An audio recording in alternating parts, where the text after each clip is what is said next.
right, please be seated. I'll keep my sermon brief this morning. When my husband Adiv, hi honey. When my husband Adiv and I were getting ready to be married, we had a really big fight before the wedding about money. We were very young. I was 23 and he was 25, and we were both so sure that we were right, and it was getting heated, and then I looked at him and I said, wait a minute, do you actually know anything about personal finance? And he said, no. And I said, me either. So we agreed that we would read up on it and then we would have the conversation again. The first argument that happened was about proving the other person wrong. But the second discussion that we had about money after better educating ourselves was about finding the right thing to do for ourselves as a couple. It was about getting to the truth of the moment. The cheruvim, the figures that sit on the top of the ark, are a symbol of machloket l'shem shemayim, an argument that is for the sake of heaven, an argument that is meant to bring out the important truth in the world. We can read this whole story of the tabernacle on the surface, or we can read meaning into every loop, every plank, every strand of fiber. And what I'd like to focus on today is the ark. If you'd like to follow along with me, it's chapter 25, verses 18 through 22. Chapter 25, verses 18 through 22.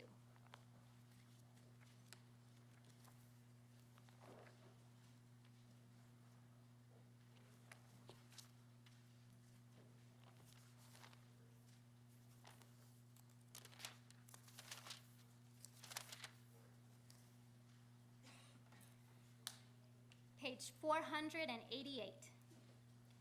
Make 2 cherubim of gold. Make them of hammered work at the 2 ends of the cover. Make 1 cherub at one end and the other cherub at the other end. Of one piece with the cover shall you make the cherubim at its 2 ends. The cherubim shall have their wings spread out above, shielding the cover with their wings. They shall confront each other, the faces of the cherubim being turned toward the cover. Place the cover on the top of the ark after depositing inside the ark the pact that I will give you. There I will meet with you, and I will impart to you from above the cover, from between the 2 cherubim that are on the top of the ark of the pact, all that I will command you concerning the Israelite people. The Ramban, a Spanish medieval commentator, notes that there are 2 cherubim. And he says, why 2? Wouldn't 1 have been just as good? People might have mistaken, if there was 1 image on the top of the cover, that this was God. And they wanted to be careful that idol worship never happened. I think the same can be true in an argument. When we say there is only 1 point of view, this is the only right thing that can be, it is a form of idolatry. We are much better when we have at least 2 points of view. Another thing to note is that the cherubim are made from 1 piece of gold. They're 2 separate entities, but they come from the same piece of metal. I think embedded in that message is, if God is the gold and humanity are the figures that are made with the gold, each of us has a piece of holiness in it. Each of us has a piece of God. And to completely disconnect from one another, to completely turn away and break away, is not the right way to go in an argument. You have to remember that we have a common link. Another thing I noted in the reading is that the voice of God reverberated from the space in between the angels. And it tells us that the cherubim were facing each other. They were arguing with each other, and it was through this conversation between the 2 of them that the words of God, the truth, holiness, could come forth. I also looked to see where else is this word cheruvim mentioned. The first place it appears is in the book of Genesis after Adam and Eve have been banished from the Garden of Eden. We're told that a cherub is set at the entrance of Eden, wielding a fiery sword to prevent mankind, humanity, from ever entering the garden again. You see, once we've eaten from the tree of knowledge of good and evil, we're not supposed to return to Eden, which is a symbol of simplicity and innocence. In our world, we're supposed to learn to accept and embrace complexity and paradox to get to a deeper truth. Another place that the word cherubim appears is in the vision of the prophet Ezekiel. He imagines God's throne room, and on the throne of glory, the king is surrounded and covered by cherubim's wings.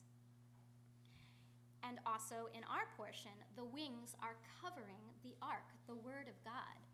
I think that what it's saying is true meaning is sometimes hidden. You have to go digging a bit to uncover it. There's an old adage, 2 Jews, 3 opinions. And we laugh, and we've seen this play out in Jewish community, but I actually don't think it's a bad thing. I think it's a wonderful thing to bring many opinions to the table when an important decision needs to be made. The trick is to do it machloket l'shem shamayim, to make sure it's an argument for the sake of heaven. The paradigm of machloket l'shem shamayim are the schools of Shammai and Hillel, 2 great rabbinic academies. So I'll read you a piece of the Talmud now. Although Beit Shammai and Beit Hillel disagreed, Beit Shammai did not abstain from marrying women of the families of Beit Hillel, nor did Beit Hillel refrain from marrying those of Beit Shammai. In other words, they would argue all day, but at the end of the day, they would say, we're one tribe, we're one people, and we stick together. We marry into each other's families. This is to teach you that they showed love and friendship towards one another, thus putting into practice the scriptural text of Zechariah, love ye truth and peace. So they held up for us a paradigm of being able to argue with one another, to push each other's boundaries, to uncover truth, but they also held on to the value of staying in relationship with one another.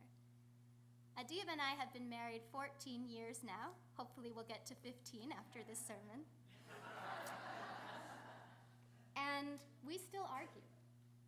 And we do our best to make sure that it's a machloket l'shem shamayim, that when we argue, we push each other to uncover new truths, to consider the other's opinion, and at the end, to make a decision that's the best one for our family. Shabbat shalom.